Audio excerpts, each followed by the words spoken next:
Hello student, good morning. अपन पढ़ रहे थे पृथ्वी की उत्पत्ति एवं विकास। पृथ्वी की उत्पत्ति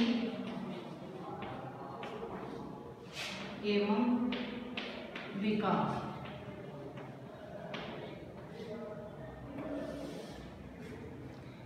इसमें अपन ने पढ़ लिया था ब्रह्मांड की उत्पत्ति किस प्रकार से हुई, ग्रहों की उत्पत्ति किस प्रकार से हुई, तारों की उत्पत्ति किस प्रकार से हुई और तारों का निर्माण। और कल पढ़ा था अपन ने सौरमंडल। सौरमंडल में मैंने बताया था 8 ग्रह हैं, क्षुद्र ग्रह हैं, उल्कापिंड, उपग्रह। तो उनमें से अपने एक पृथ्वी ग्रह है। पृथ्वी भी तो एक ग्रह ही है और उसका उपग्रह का क्या नाम है? चंद्रमा। एक ही उपग्रह है, पर मैंने अलग अलग ग्रहों के उपग्रह सारे लिखवा दिए थे। अब है पृथ्वी का कौन सा उपग्रह है? पृथ्वी के उपग्रह का नाम है चंद्रमा। अब अपन आज पढ़ेंगे कि चंद्रमा की उत्पत्ति किस प्रकार से हुई। देखो इसमें दे भी रखा है कि चंद्रमा पृथ्वी का एक अकेला प्राकृतिक उपग्रह है। उपग्रह क्या होता है वो ये मैंने कल भी बताया था तुम्हें। जैसे सूर्य है, ये समझ लो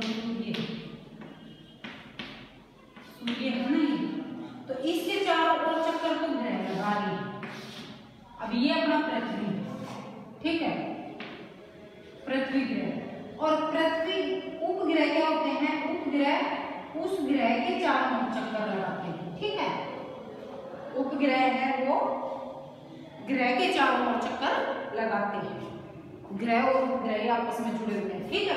अब चंद्रमा पृथ्वी का अकेला प्राकृतिक उपग्रह है, ठीक है, प्रकृति के द्वारा ही बना हुआ उपग्रह है। जैसे ग्रह बने हैं इसी प्रकार से इस चंद्रमा का भी निर्माण हुआ है। अब यह मानते हैं कि देखो इसमें दे भी रखा है, पृथ्वी की तरह चंद्रमा की उत्पत्ति संबंधी मत प्रस्तुत किए गए हैं। सन 1838 ईस्वी में सर जॉर्ज डार्विन ने सुझाया कि प्रारंभ में पृथ्वी पर चंद्रमा तेजी से घूमते हुए एक ही पिंड थे। सबसे पहले किसने बताया? 1838 में जॉर्ज डार्विन, एक वैज्ञानिक का नाम है। डार्विन ने यह बताया कि जिस प्रकार से पृथ्वी की उत्पत्ति हुई है या ब्रह्मांड की उत्पत्ति हुई है ना, जैसे और ग्रहों की उत्पत्ति हुई है ब्रह्मांड में, सौरमंडल में, इसी प्रकार से चंद्रमा की भी उत्पत्ति हुई है। यह कह रहे हैं कि जिस प्रकार से पृथ्वी भी, अपन ने कल भी पढ़ा था, परसों पढ़ा था कि ग्रहों की उत्पत्ति किस प्रकार से हुई। तो ग्रहों में मैंने बताया था कि किसी ने ये माना है कि नेबुला जो माना है वो एक बादलनुमा आकार में था, विभिन्न प्रकार की गैसों और धूलकणों से बना हुआ एक बादल था जिसे नेबुला कहा गया है। और उसमें विखंडन होने से इस ब्रह्मांड की उत्पत्ति हुई है और उन्हीं से ग्रहों की भी उत्पत्ति हुई है। इनमें विखंडन होने से अलग अलग वो टुकड़ों में बंट गए। तो ये कह रहे हैं जॉर्ज डार्विन कि जिस प्रकार से पृथ्वी की उत्पत्ति हुई है ना एक पिंड से, पिंड का मतलब एक उस बादल से, मैंने बताया था नेबुला से जो ब्रह्मांड की उत्पत्ति हुई है, इसी प्रकार से एक पिंड से हुई है, इसी प्रकार से चंद्रमा की भी उत्पत्ति उसी से हुई मानते हैं ये डार्विन, ठीक है। यह पूरा पिंड डंबल की आकृति में परिवर्तित हुआ और अंततः टूट गया। अब डंबल क्या होता है? इस प्रकार से होता है ना डंबल, कि किनारों से मोटा और बीच में से पतला। तो यह करें इन डंबल की आकृति में था यह पिंड और फिर इसके टूटने से पृथ्वी की उत्पत्ति हुई। इसी प्रकार से कोई छोटा टुकड़ा और टूट गया तो उससे चंद्रमा की उत्पत्ति हुई है। उनके अनुसार चंद्रमा का निर्माण उसी पदार्थ से हुआ जिसे आज प्रशांत महासागर एक गर्त के रूप में मौजूद है, ठीक है। यद्यपि वर्तमान समय के वैज्ञानिक इसमें से किसी भी व्याख्या को स्वीकार नहीं करते हैं। ऐसा विश्वास किया जाता है कि पृथ्वी के उपग्रह के रूप में चंद्रमा की उत्पत्ति एक बड़े टकराव का नतीजा है जिसे द बिग स्लैप कहा गया है। बिग स्लैप ठीक है ना। द बिग स्लेप्ट का ग्रह है उससे हुई है। पृथ्वी के बनने के कुछ समय बाद ये मंगल ग्रह के 1 से 3 गुना बड़े आकार का पिंड पृथ्वी से टकराए। इस टकराव से पृथ्वी का एक हिस्सा टूटकर अंतरिक्ष में बिखर गया। टकराव से अलग हुआ यह पदार्थ फिर पृथ्वी के कक्ष में घूमने लगा और आज का चंद्रमा बन गया। और यह घटना कब की है? लगभग 4.44 अरब वर्ष पहले। अब पृथ्वी की उत्पत्ति कब बताई थी? कल अपन ने पढ़ा था ना, पृथ्वी की उत्पत्ति या ग्रहों की उत्पत्ति 4.6 अरब वर्ष पहले हुई। ठीक है ना। तो इसके बाद में ये कह रहे हैं कि आधुनिक युग में ये डार्विन की जो मान्यता थी, ये कह रहे थे ना ये कि डंबल के आकार का एक पिंड घूम रहा था जिससे टूटकर पृथ्वी और चंद्रमा की उत्पत्ति हुई। इनको इन्होंने आधुनिक युग में नहीं स्वीकार किया। आगे कुछ विद्वानों ने बताया कि जिस प्रकार से पृथ्वी की उत्पत्ति हुई थी, बिग स्लेप्ट कहा है इन्होंने, पृथ्वी की उत्पत्ति हुई थी एक पिंड से, जैसे ग्रहों की उत्पत्ति हुई थी, उसी प्रकार से जैसे ये मंगल ग्रह है। अब मंगल ग्रह ये कहते हैं कि पृथ्वी से लगभग 3 गुना बड़ा या भारी है। तो वो ये कहते हैं कि ये जो आपस में कोई छोटा ग्रह बढ़ गया, कोई बड़ा ग्रह बढ़ गया, तो ये टकराए आपस में, तो उसका कुछ पृथ्वी का कुछ हिस्सा टूटकर अलग ही पिंड के रूप में बन गया और उससे ही इस चंद्रमा का निर्माण हुआ है। और यह घटना कब की है? 4.4 अरब वर्ष पहले। अरब वर्ष पहले बताते हैं कि पृथ्वी के बाद में। देखो ये थोड़ा सा समझने का है कि कुछ विद्वान तो मानते हैं, पहले डार्विन ने माना कि पृथ्वी की भांति ही चंद्रमा की भी उत्पत्ति हुई है। जैसे पृथ्वी और चंद्रमा की ये साथ साथ उत्पत्ति मानते हैं। उन्होंने कहा कि यह पिंड जो था ना, एक ठोस पिंड, उसमें विखंडन होने से ही तो ग्रहों का निर्माण हुआ है और उसी का विखंडन होने से ही एक चंद्रमा का भी निर्माण हुआ है। लेकिन आधुनिक युग में ये मानते हैं कि नहीं, ग्रहों का निर्माण होने के बाद कुछ क्रियाएं ऐसी हुई हैं अपने जैसे ब्रह्मांड में कि सौरमंडल में, कि उससे चंद्रमा का निर्माण हुआ है। किस प्रकार? जैसे ये पृथ्वी, ये मंगल ग्रह, ठीक है। अब ये कहते हैं कि ये 3 गुना, लगभग 1 से 3 गुना बड़ा है। तो यह किसी वजह से, क्योंकि गुरुत्वाकर्षण में इसकी शक्ति के कारण ये आपस में घूमते रहे थे काफी सालों तक। यह पृथ्वी जो अपन आज देख रहे हैं, मैंने पहले भी बताया था कि यह इसी अवस्था में, इसी रूप में अपन को प्राप्त नहीं हुई थी। पहले ये निर्जीव, काफी सालों तक ये निर्जीव और बर्फ से ढकी रही। उसके बाद काफी सालों तक जैसे फिर बारिश होती रही, जो निचला भाग था इसका वो गर्त के रूप में बन गया और फिर वो ठोस होकर पहाड़ों का निर्माण हुआ। कुछ हल्की गैसें थी जो उठकर वायुमंडल का निर्माण किया। इस प्रकार से आगे बढ़ेंगे अपन। ये इसमें ये कह रहे हैं कि इस पृथ्वी से ये टकरा गया और इसका कुछ हिस्सा टूटकर अलग घूमने लग गया।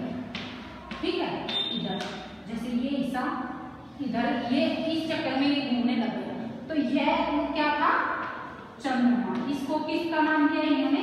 चंद्रमा की उत्पत्ति पृथ्वी के ही कुछ हिस्से से टूटकर हुई है, जिससे कि चंद्रमा का निर्माण हुआ है। और इसकी चंद्रमा की आयु कई बार पूछ लिया जाता है। चंद्रमा की आयु क्या बताई है? 4.4 अरब वर्ष पहले और 4.6 अरब वर्ष ग्रहों का निर्माण हुआ।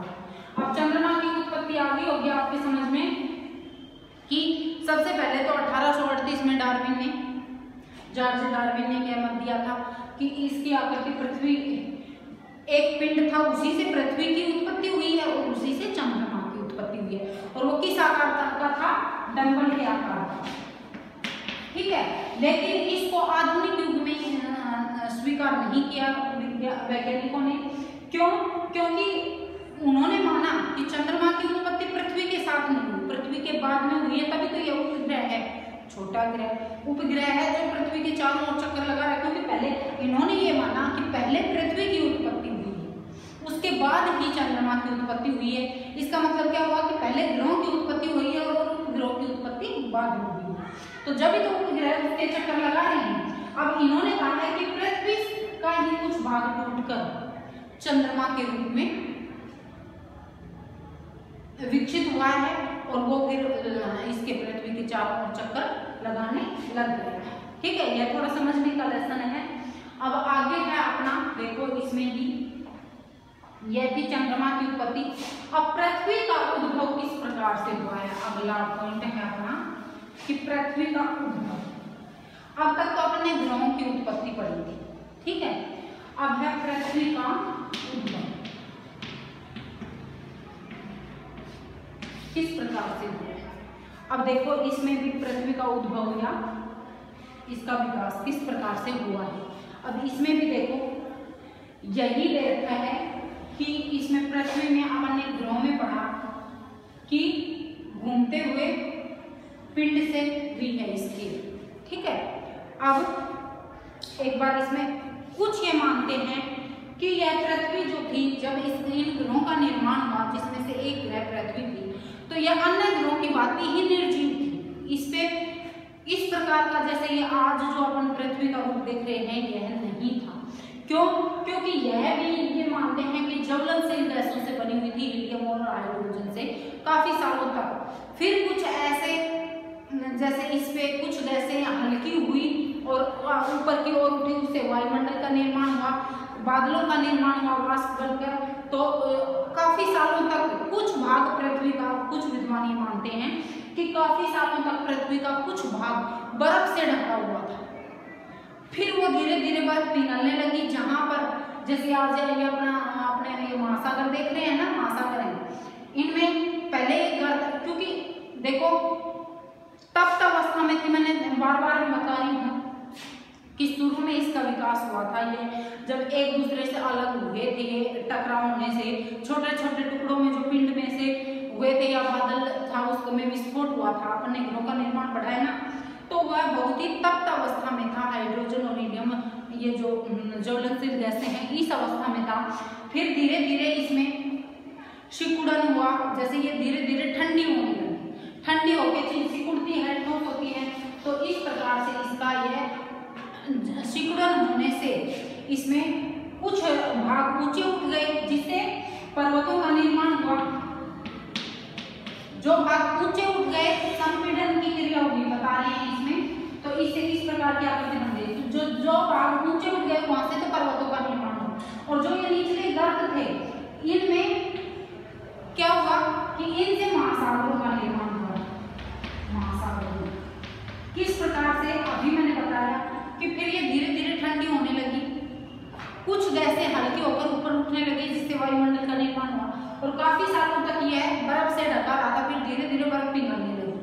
तो इससे जिससे ये बर्फ पिघलने लगी तो यह गर्त भरते गए या भारी बारिश हुई होगी, ऐसा अनुमान लगाया जाता है। देखा तो किसी ने है ही नहीं, तो ये कह रहे हैं कि ये गर्त भरती रही, जिससे गर्त जो निचला भाग था वो भरने से महासागरों का निर्माण हुआ। और जो ऊपरी भाग थे उसमें पर्वत पठारों का, मैदानों का, इनका निर्माण हुआ है। फिर काफी सालों तक बारिश होती रही।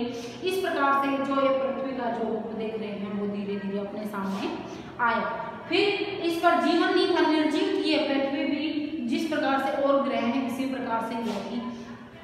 फिर किसी वजह से जैसे ये जो महासागर हैं, इनमें पता नहीं किस तरह से, जैसे सबसे पहले जीव कहाँ उत्पन्न हुआ था, महासागरों में।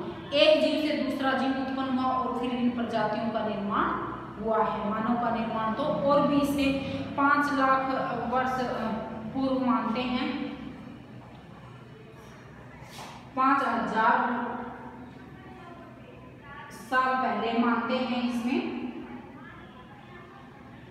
तो इसमें मानव का विकास तो उससे भी सबसे पहले जीव कहाँ उत्पन्न हुआ था, महासागरों में या समुद्रों में बोल सकते हो आप। महासागरों में पानी में जीव उत्पन्न हुआ था, तो उसने अपने जैसा एक दूसरा जीव उत्पन्न कर, इस प्रकार से यहाँ पृथ्वी पर जीवन संभव हो पाया। अब देखो इसमें आप पढ़ लेते हैं आपकी बुक में।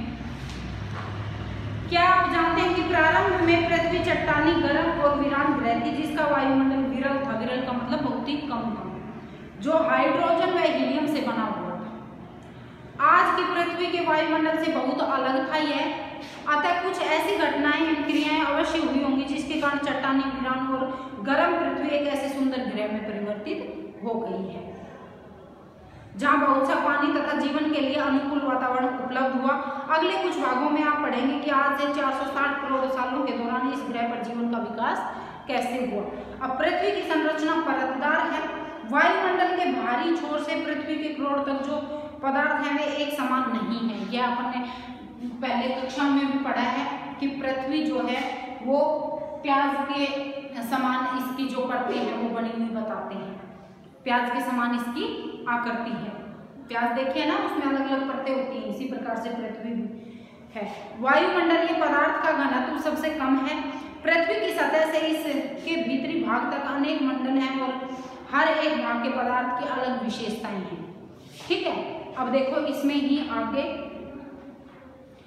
ग्राणु व दूसरे खगोलीय पिंड ज्यादातर एक जैसे ही घने और हल्के पदार्थों के मिश्रण से बने हैं। उल्काओं के अध्ययन से हमें इस बात का पता चलता है। अब उल्काएं क्या होती हैं, जैसे ये शब्द आया आपके भी समझ में नहीं आएगा। उल्काएं, अब आप यह भी ज्वलनशील गैसों से बने हुए पदार्थ ही होते हैं पिंड के रूप में। जैसे जिस प्रकार से अपने ग्रहों का निर्माण हुआ है, उपग्रहों का निर्माण हुआ है, इसी प्रकार से उल्काएं भी अपने सौरमंडल में घूमती रहती हैं। यह भी ज्वलनशील गैसों से बनी हुई होती हैं। जैसे कई बार रात में अपन देखते हैं ना, और यह गुरुत्वाकर्षण शक्ति के कारण ये आपस में टकराते हैं तो इससे बहुत भयानक विस्फोट होता है पृथ्वी पर, जिससे कि पृथ्वी के आंतरिक भाग में भी अपन को ज्ञान प्राप्त उल्काओं की मदद से भी होता है। भूकंपीय तरंगों से अपन अंदर के भाग का जो आगे अध्याय में अपन पढ़ेंगे। तो उल्काएं क्या होती हैं, ये भी इसी प्रकार से बनी हुई होती हैं ज्वलनशील गैसों से।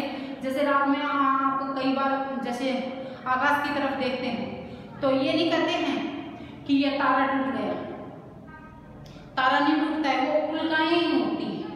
अनेक उल्काएं घूमती हैं अपने यहाँ सौरमंडल में। तो ये उल्काएं चमकीली जब रात में जैसे अंधेरा हो जाता है, सूर्य का प्रकाश नहीं होता तो अपन को ये दिखाई देती है। ठीक है, घूमती तो ये दिन में भी हैं लेकिन दिखाई रात को चमकीली ये दिखती हैं, तो ये रात को दिखाई, यही उल्काएं होती है। बहुत से ग्रहों के इकट्ठा होने से ग्रह बने हैं। पृथ्वी की रचना भी इसी प्रक्रम के अनुरूप हुई है। जब पदार्थ गुरुत्वाकर्षण के कारण सहन हो जा रहा था तो इसने इकट्ठा होते पिंडों ने पदार्थ को प्रभावित किया। इससे अत्यधिक ऊष्मा उत्पन्न हुई। यह क्रिया जारी रही और उत्पन्न ताप से पदार्थ पिघलने लगा।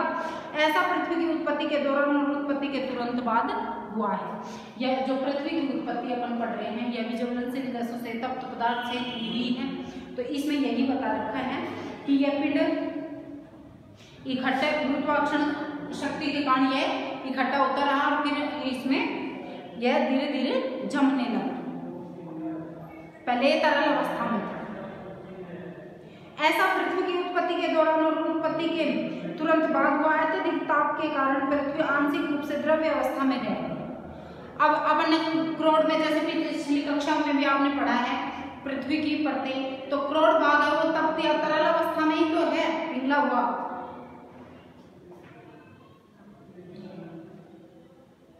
अब देखो इसी अलगाव से भारी पदार्थ पृथ्वी के केंद्र में चले गए और हल्के पदार्थ पृथ्वी की सतह या ऊपरी भाग की तरफ आ गए। समय के साथ यह ठंडे हुए और ठोस रूप में परिवर्तित होकर छोटे आकार के हो गए। अंततोगत्वा यह पृथ्वी की भूपरपट्टी के ऊपर से विकसित हो गए, रूप में विकसित हो गए। हल्के व भारी घनत्व वाले पदार्थ पृथ्वी पृथक होने की इस प्रक्रिया को विभेदन कहा जाता है। विभेदन की क्रिया, अलग होना। इनसे जो भारी पदार्थ अलग हुए, हल्के पदार्थ अलग हुए, उसे क्या कहते हैं? विभेदन की क्रिया। आपने उसमें साइंस में पढ़ा होगा ना, विभेदन की क्रिया, विभेदन क्रिया। ठीक है, इनमें भारी पदार्थ तो अंदर जम गए और हल्के पदार्थ बाहर की ओर आ गए या हल्की गैसें, जिससे वायुमंडल का इनका निर्माण पृथ्वी पर हुआ है। चंद्रमा की उत्पत्ति के दौरान भीष्म संगठन के कारण पृथ्वी का तापमान पुनः बढ़ा और फिर ऊर्जा उत्पन्न हुई और यह विभेदन का दूसरा चरण था। विभेदन की इस प्रक्रिया द्वारा पृथ्वी का पदार्थ अनेक परतों से अलग हो गया। पृथ्वी के धरातल से क्रोड़ तक कई परतें पाई जाती हैं, जैसे परपटी, मेंटल और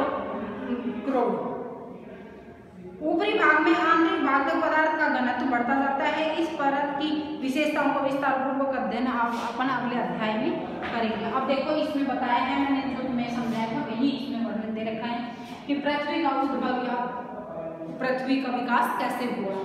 इसमें यही बताया है कि पहले तो इसका घनत्व विभेदन की क्रिया के द्वारा ये अलग हुए हैं।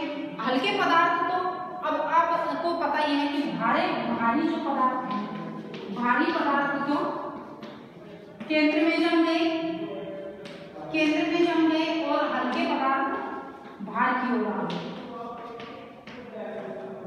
ये तो स्वाभाविक है, ये आपको पता ही है कि तो केंद्र में जो एक भारी पदार्थ है, इसीलिए क्रोड है जो है वो निकिल। और देखो ये अगले आप लेसन में पढ़ेंगे कि विभिन्न 3 परतों में इनको बांटा है और ये इन तीनों परतों में अलग अलग विशेषताएं चट्टानों की पाई जाती है। ये अपने अगले में पढ़ेंगे। तो यही था पृथ्वी की उद्भव पढ़ा, आज अपन ने उत्पत्ति पढ़ी और आज चंद्रमा की उत्पत्ति अपन ने पढ़ी। आपके समझ में आ गया होगा। फिर भी अगर कोई समस्या हो तो आप मेरे से पूछिए।